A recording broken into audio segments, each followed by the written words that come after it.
And if it's saying it's unlocked, that means I can use another one of the merch I bought. Based on what criteria, though? I wanted to click on the floating notepad immediately, but then I remembered I was still sitting in the middle of the lecture hall. Not to mention, I could feel people glancing at me since the host had called me out as the top performer. Let's leave first and check it out later. The event seemed to be wrapping up, so I could head home. Wait. I suddenly realized something critically important. I quickly pulled out my smartphone and started checking my records. Just like that, all traces of my previous job and work history had vanished. Even my family's contact information was wiped out. The only records left were from my college days, which at least matched my memories, giving me a moment of relief. But the problem is, I lived in a dorm during college, and I had a tough time getting my own place after graduation because of some schedule mix-ups. As expected, the most recent record I could find was a text conversation about going to see rental apartments and a chat with a friend complaining about staying in a motel because his studio lease fell through. I raised my head and glanced at the screen still floating in the lecture hall.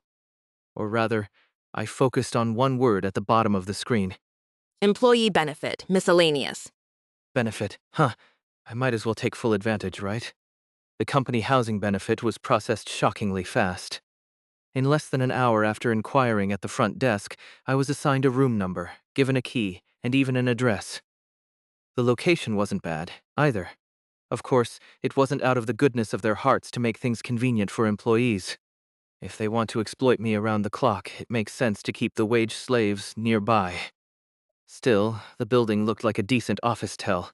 It was clean, recently remodeled, and had solid security.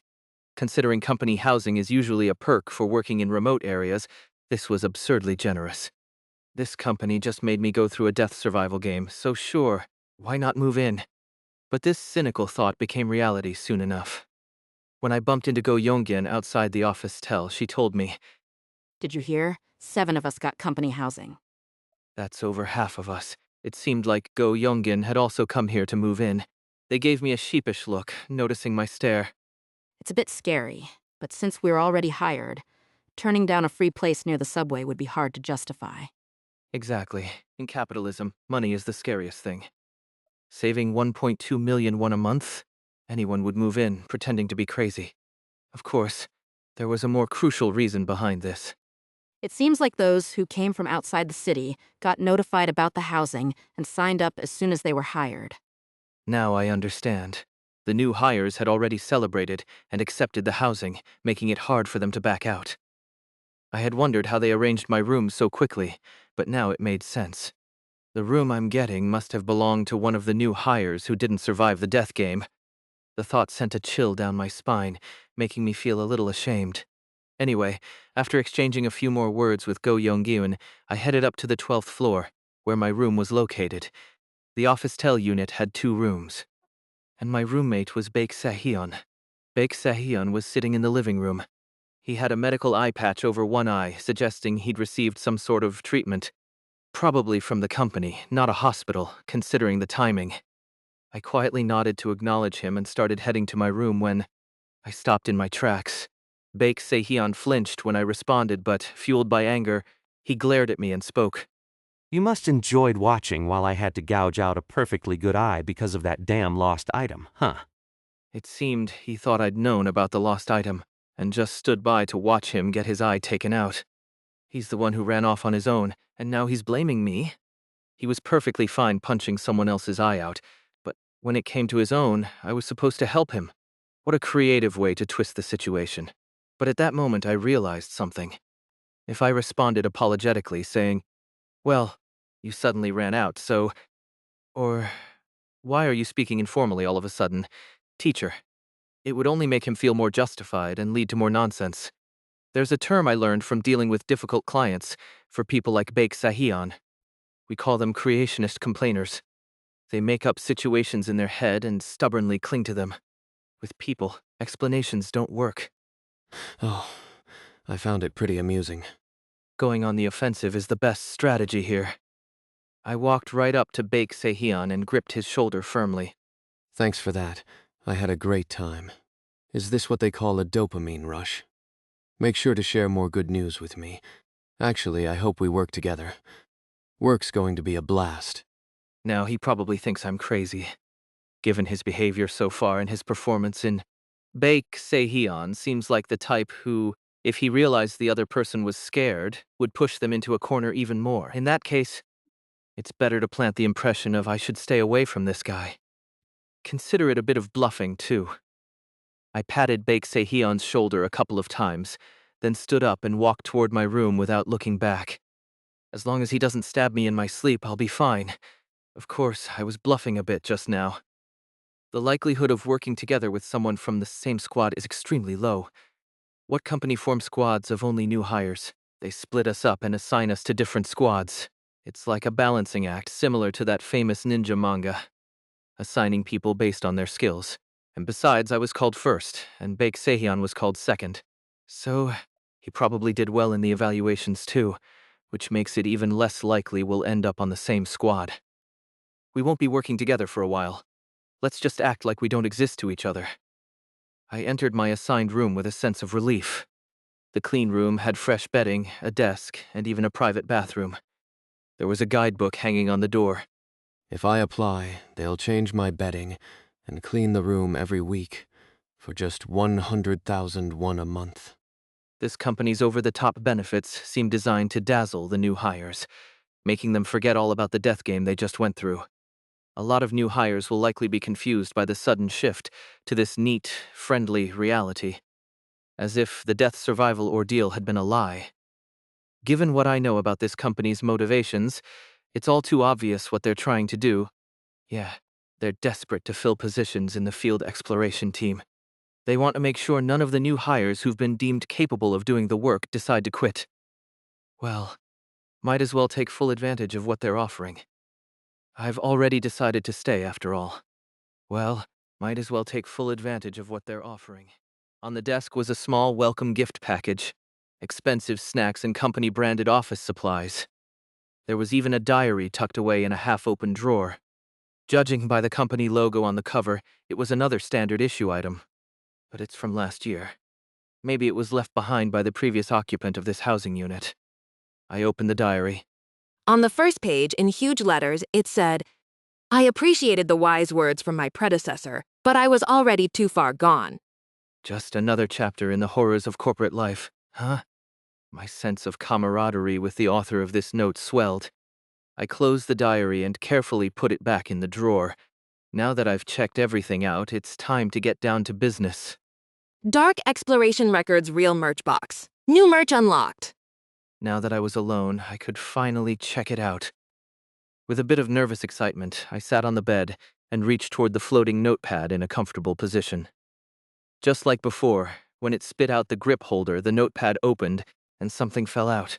It was a clear OPP vinyl packet. Inside, I could see a stack of stickers, the kind usually used for fancy merch. I picked up the vinyl packet. Inside was a typical smiley face sticker, yellow, with a standard smiling emoji, A.K.A. the bribe item.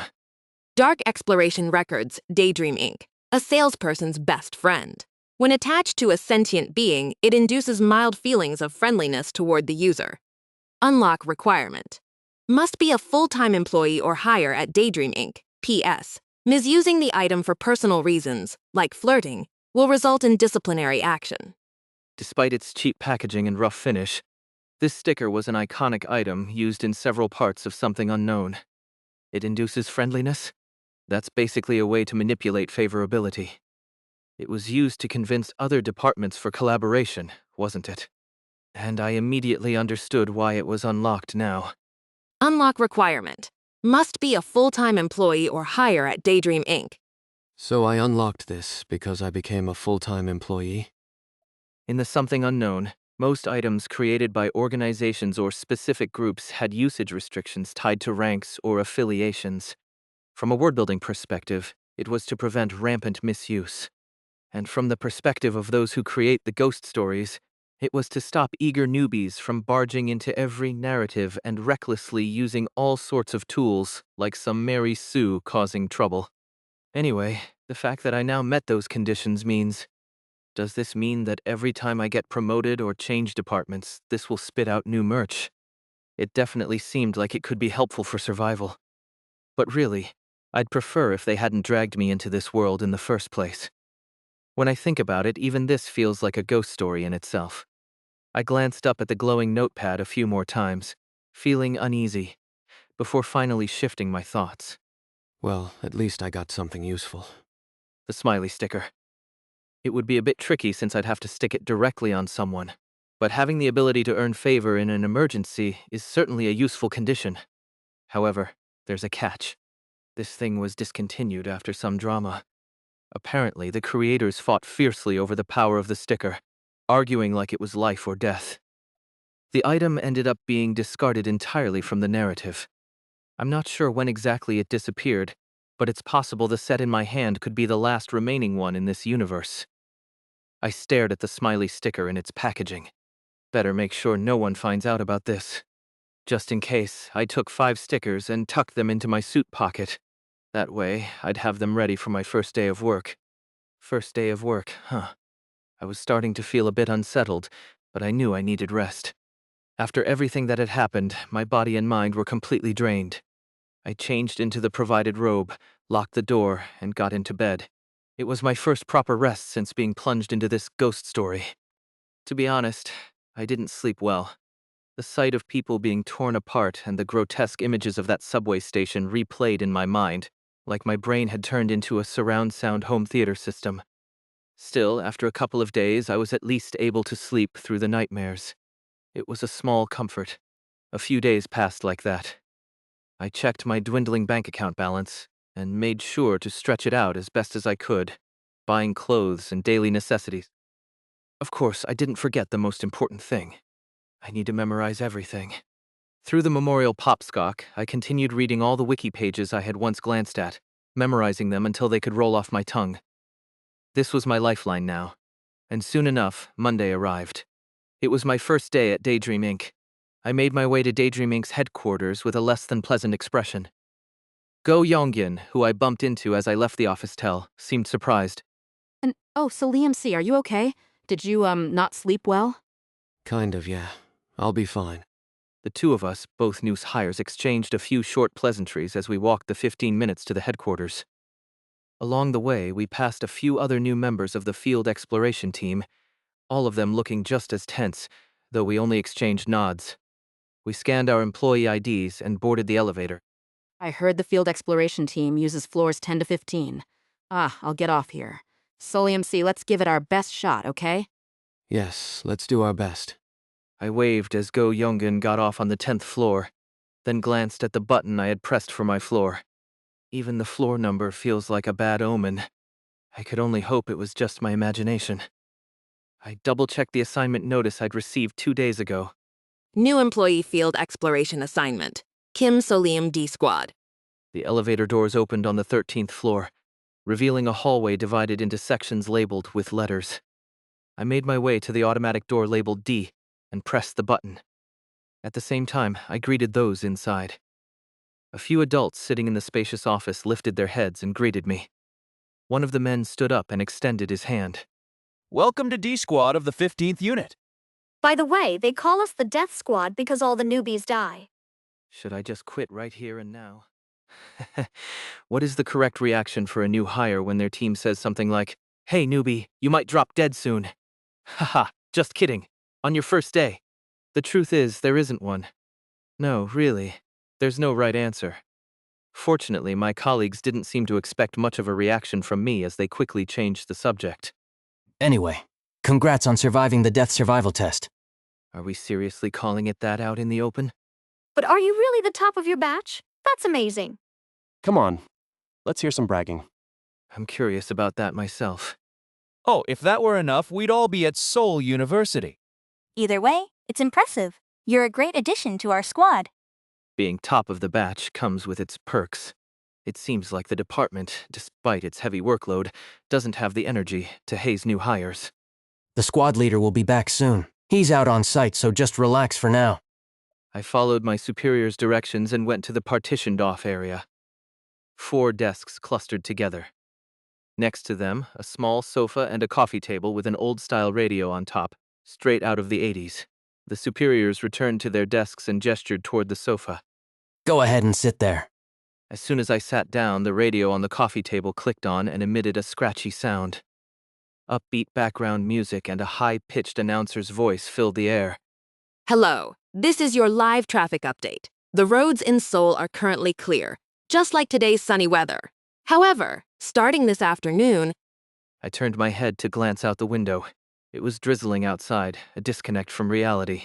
This radio, it's part of a ghost story. Dark Exploration Records Ghost Story. A ghost story featured in Dark Exploration Records. Daydream Inc. Identification Code, Cuter WE63.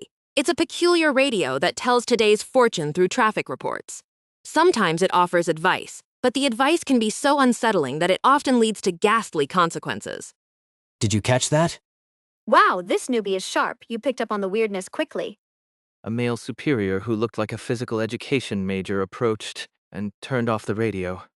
This thing gives your daily fortune through traffic reports. It's a relatively safe urban legend. Twilight class darkness, verified. Hold up, were you just thinking, what the heck is an urban legend or darkness, you nerd? For newbies like you, we've prepared this. Ta-da! He placed a tablet PC on the table. After a few taps on the screen, he played a video. Watch this through. Retro vibes washed over me as cheerful, low-quality orchestral music played. Two cartoon characters, resembling the mascots of the '88 Olympics, appeared and bowed. New hires filled with dreams and passion. Welcome to the field exploration team of Daydream Inc. Today, we'll explain the cool work that the field exploration team does in detail. A fox and a dragon? A red fox and a yellow dragon dressed in traditional Korean hanboks smiled brightly. But before we begin, what kind of company is Daydream Inc.? To the public, this company is a highly successful pharmaceutical company specializing in miracle hair loss treatments and skincare products. You think all we make is hair loss treatments? Oh my gosh. Actually, Daydream Inc. can create any medicine you could ever need. A true magic company that makes magical potions. From cures for drug addiction to elixirs for eternal life, the company creates all sorts of fantastical potions and secretly trades them with the elite in political circles. That is the true nature of Daydream Inc., a secret organization producing supernatural potions, which is impossible with existing science or reality. The fox character winked and raised a finger. But magical potions need magical ingredients. That ingredient is Dream Essence. The word Dream Essence appeared in bold, golden letters, and sparkling liquid began to flow majestically across the screen. Hearts and stars popped out as if it were some children's cartoon about magic potions, but its true nature was something else entirely. Dream Essence is harvested from supernatural phenomena. The dragon held out its hand, and the screen transitioned. It showed a city alleyway in a cute illustration style. But red eyes appeared in the shadow of a street lamp, turning into a monstrous figure threatening a passerby. Then, the animation exaggeratedly depicted a fan licking its blades as it hovered over a sleeping person. Did you know supernatural occurrences still happen in modern society? Fans running in a sealed room will kill you, or receiving lots of criticism will help you live longer. These are all superstitions and urban legends. But sometimes, these urban legends become reality. So they're calling these urban legends. Indeed, calling it an urban legend does sound a bit less unsettling than creepypasta. Daydream Inc. manages these urban legends, collects Dream's essence, and makes wonderful magical potions that grant people's wishes. Isn't Dream Essence the most important resource for the company, Yongyong? Of course, we always need it. But who's going to gather the Dream Essence for us? The dragon character named Yongyong tilted his head. The brave field exploration team, of course. An SD animation depicted office workers in suits giving a thumbs up, bravely navigating spaces where all kinds of surreal events were taking place. Thanks to the courageous and wise field exploration team, the Dream Essence collectors are full once again. On the screen, a character with thick eyebrows proudly held up an object in one hand. A portable cylinder with measurement lines. It's the Dream Essence Collector. Watch this through. Dream Essence Collector. An item featured in something. A portable liquid storage container created by Daydream Inc., which fills up as you explore the darkness. Urban legends, ghost stories. The company refers to the liquid collected in the cylinder as Dream Essence. This essence is the main resource used by Daydream Inc. to produce the almost reality-altering potions that serve as the company's primary revenue source. The two characters clapped as they showcased the essential tool of the field exploration team. Now, take your Dream Essence collector and bravely and wisely step into the darkness. The typical new employee gaslighting video ended with fireworks and the Daydream Inc. logo. I chose my words carefully. Well, our department's work is kinda like that. The friendly superior reached out for a handshake again. Let me introduce myself properly. You're employee Kim Soleum, right? Yes, pleased to meet you. Great. Oh, over there is assistant manager Yoon Haje. The short-haired woman at her desk gave a brief wave before going back to work. The guy who looked like a phys ed major grinned and pointed to himself with his thumb. I'm Park Minseong, contractual supervisor. Nice to meet you, Supervisor Park. Ha ha, no need to be so formal. In this department, after about a year, pretty much everyone gets to this position. You'll get here soon. There's also a good chance I'll die before then, but let's not put that out there in the universe. Yeah, or you might die before that. I guess he said it for me. Why? He should know the truth. As the video showed, it's dangerous work. Assistant Manager Yoon gestured casually, confirming the blunt reality. I see. To reach her level in this company, you'd need nerves of steel. Quitting is always a valid option. There are plenty of other jobs out there. Although in this world, any job comes with a risk of getting pulled into a ghost story anyway, so... Thank you, but I'll stick it out for now. Ooh, such enthusiasm. Both of them nodded approvingly, and Assistant Manager Yoon offered some reassuring words. Even though we deal with urban legends, ghost stories, and the like, don't worry too much. We have response manuals for everything. By the way, in this company, we call them darkness. If you don't want people thinking you're some kind of creepypasta-obsessed otaku, just call them that. So I won't be labeled an otaku? I stayed quiet and nodded, not wanting to push my luck by arguing with my superiors on my first day. Got it. Have you gone through the manual? I had read through the work manual that Supervisor Park handed me and nodded to show I understood. The two superiors exchanged glances and smiled before turning back to me. Shall we get to work then? My superiors led me to a different floor. Now that you've got the basics down, it's time for some field experience. We got off the elevator and stopped in front of a small storage room next to the emergency stairs. So, for this afternoon, you'll be doing just a light exploration of the darkness. Don't worry, it's nothing serious.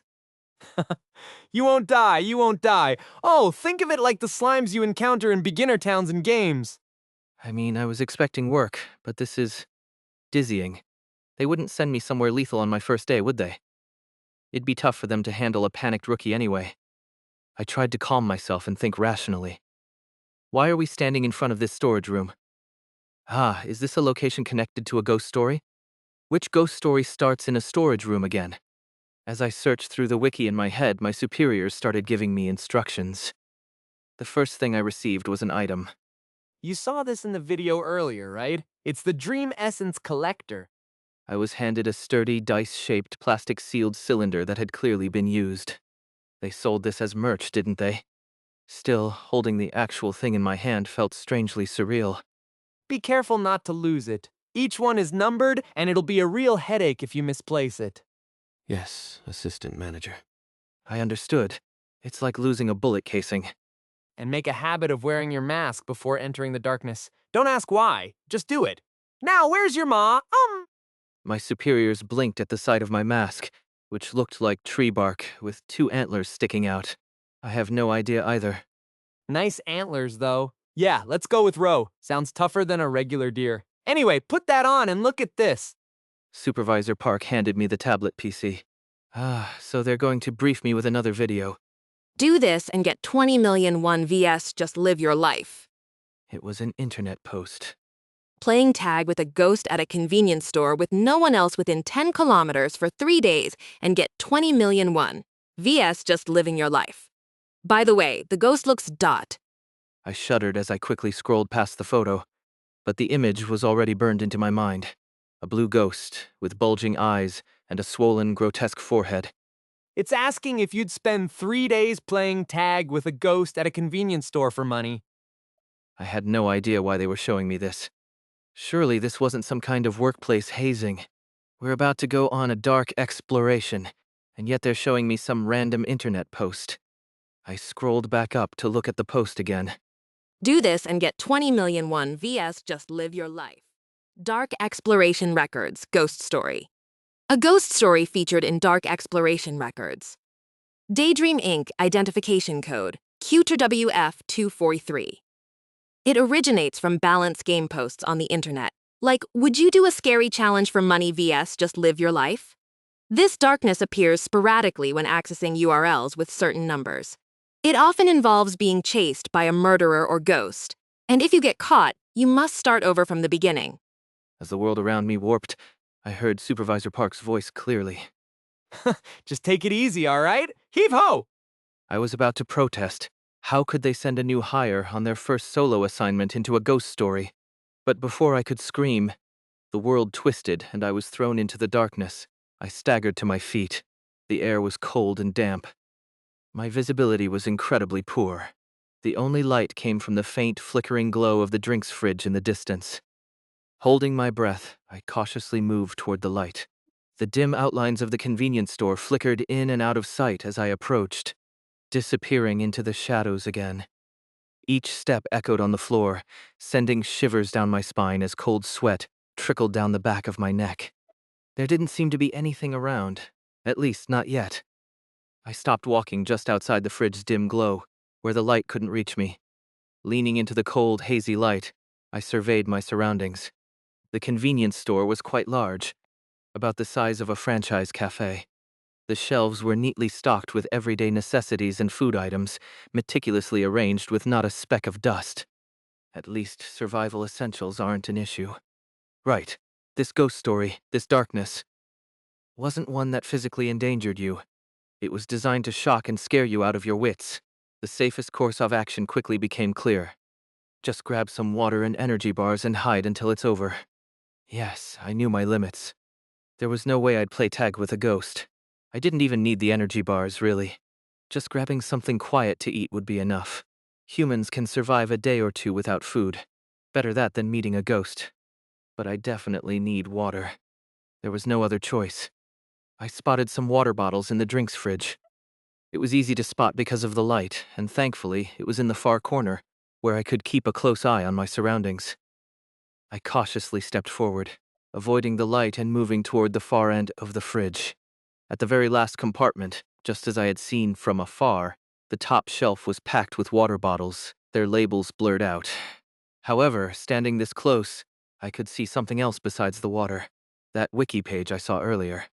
I had scrolled past it so quickly, but the grotesque outline was unforgettable. A blue, bulbous face with bulging eyes. As soon as our eyes met, the ghost's face twisted into a sinister grin, its eyes swelling grotesquely. Why the hell is this ghost's face in the fridge? I instinctively pulled back, turning to run. But at that moment I realized, the ghost wasn't inside the fridge. It was reflected in the fridge's glass door. Something touched my back. A cold, hard, damp grip tightened around my neck. A drowning victim's hand. I gasped and opened my eyes.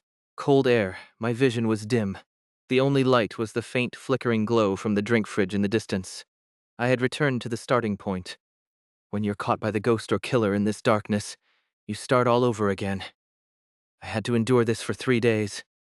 I'd rather die than keep going through this. If I can't make it through, I'll keep resetting. So who knows how long this could actually last. It's an endless loop. People like me, who can't handle even the slightest bit of horror, might lose their minds before it's over. I can't let that happen. I needed to find another way. This time I avoided the drink fridge and headed toward the counter. There were plenty of large objects and structures around the counter to hide behind, so I figured I could take cover there and buy some time to think.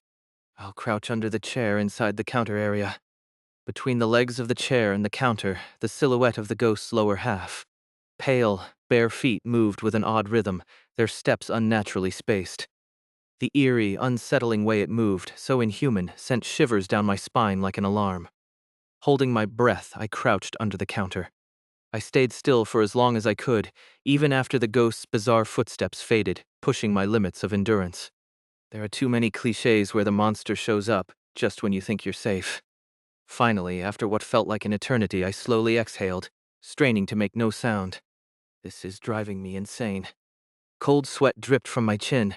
I couldn't do anything. Even using my phone was out of the question, since the screen light would give me away immediately. My only hope was my memory.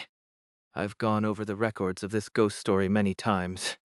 F-class ghost stories often involved multiple new hires in the exploration, so I'd studied them like exam questions. Of course, I never imagined I'd be thrown in alone from the start. I racked my brain, sweating as I combed through the exploration records. Mountain lodge, basement, crosswalk, fast food restaurant, abandoned school. None of them matched. But there was one unusual case. I was sure of it. Dark Exploration Records Ghost Story. Exploration Record Has 23. Irregular. A night in an abandoned hospital, chased by a crazed doctor throughout the night, 12 hours. Note: exploration ended after 16 hours and 11 minutes. I began piecing together the relevant details, forcing my memory to reconstruct the scenario.